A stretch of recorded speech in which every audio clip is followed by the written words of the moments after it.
What does it mean then that when the student is ready, the teacher will arrive? What does that mean then in the context of what you've just said? I don't think we should take the word teacher literally. You know, within life we are forced to speak and we are forced to use words. And so for the sake of clarity, if one looks at that particular statement which is just made, when the student is ready, the teacher appears. It is really a question of, because we have to use a word, we have to be clear. So we speak about a teacher. But really for me, what it truly means is that when we are actively searching, and there is that deep longing to find the answers to life that we are seeking, whatever those answers may be. And different people really have different questions. Therefore, the answers are going to be different. But if we have that deep longing to learn, and if that longing eventually becomes, for us, an act of survival, I like to think of it as an act of survival. In other words, if I don't find the answers I seek, then my life is going to be empty and meaningless. When we truly reach that point where we feel that we have to find the answers that we're seeking, then invariably we come across or we stumble across someone in our life that can actually help us to find those answers. And once again, I'm stressing the word help us to find. I'm not saying teach us. Did you yourself have somebody who helped you when those questions were at their strongest for you?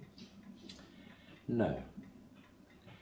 I did have, I only discovered much later, I did have someone who guided me very strongly when I was young, and very firmly, so I might add.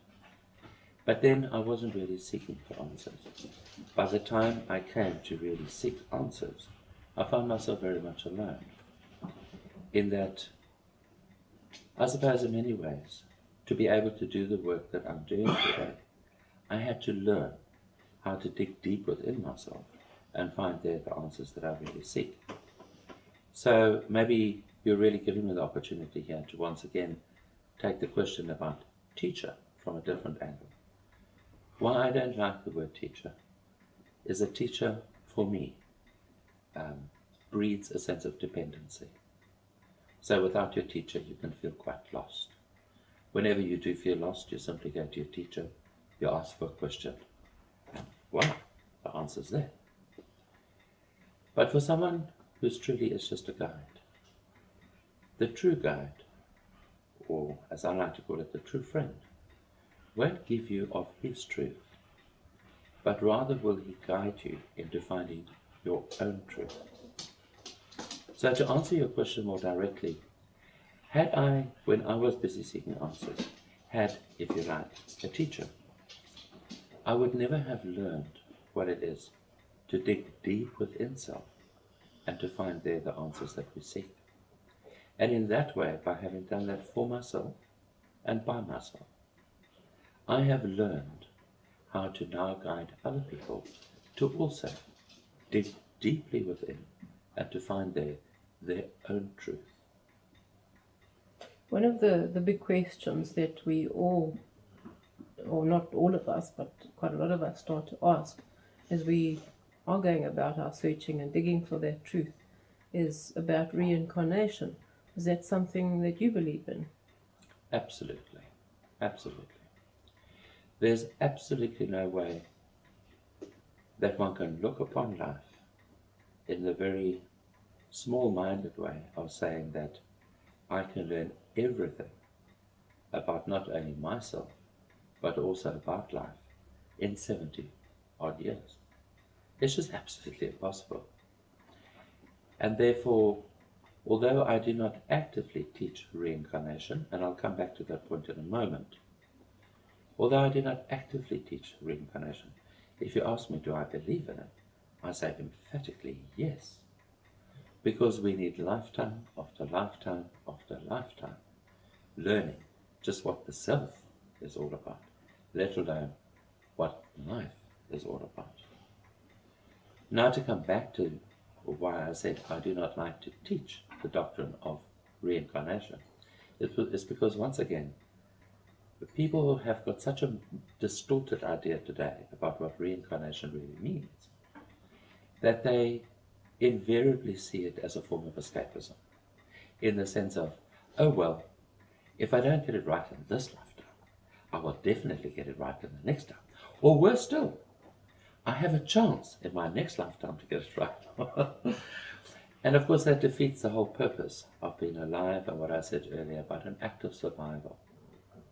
Really, if it is about an act of survival, your intent is set on facing your challenges, facing your learning in the moment, knowing that life is very short and it's going to be over very quickly. The other thing which most people do not realize about reincarnation is that at the moment of birth, there is a full eclipse of consciousness.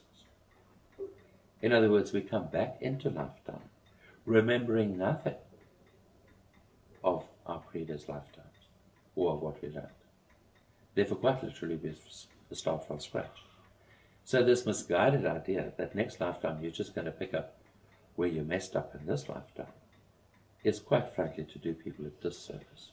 That's why I said I do not like to teach the doctrine of reincarnation. But if I'm asked, do I believe in it? Do I support it? I say absolutely. Is this why we get mixed up with words like fate and destiny? Because of the misconceptions around lifetimes. What is the difference between fate and destiny? Yes, I wouldn't say it's because of reincarnation that we get mixed up. But it is true that most people do not understand the difference between fate versus destiny. Fate is really what we have to accomplish in this particular lifetime, whereas destiny is what we have to learn throughout many, many lifetimes. If I can maybe just clarify that a bit. You and I and every living creature upon this planet, we are lives, and we live an untold number of lifetimes in which we uncover true knowledge of both the self and how that self is a part of life. That total learning, if you like, from beginning to end, from the beginning of this manifestation till this manifestation ends, is what we call destiny. And that destiny is unique to every single individual. Fate, on the other hand, is that tiny portion of our destiny which we fulfill in each successive lifetime. Is it possible then that you've been on the path of the light bringer before then? Is it something that you would remember? Well, we do not specifically remember our previous lifetimes, but we can get to a point in our learning where we start remembering the knowledge gained from previous lifetimes. The way this works is that we find ourselves having a particular aptitude for something. Aptitude that, for example, we've never particularly studied in this lifetime. Excuse me. Like, for example, it most commonly happens, let's say, with music. So children grow up without ever having had music lessons in their lives. And then one day they will just pick up an instrument. And within no time at all, they just start to play that musical instrument. That is a sure sign that in previous lifetimes they had learned how to play that particular instrument and learned to play it well. That's what I mean about a natural aptitude. An example of what I mean by natural aptitude.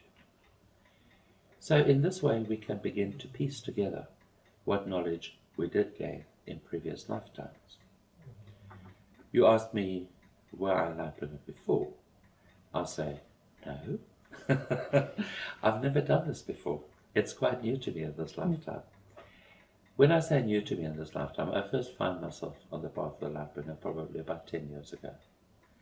Since then, it has been really a process of learning to adapt the knowledge which I already have to the approach which we call the light bringer.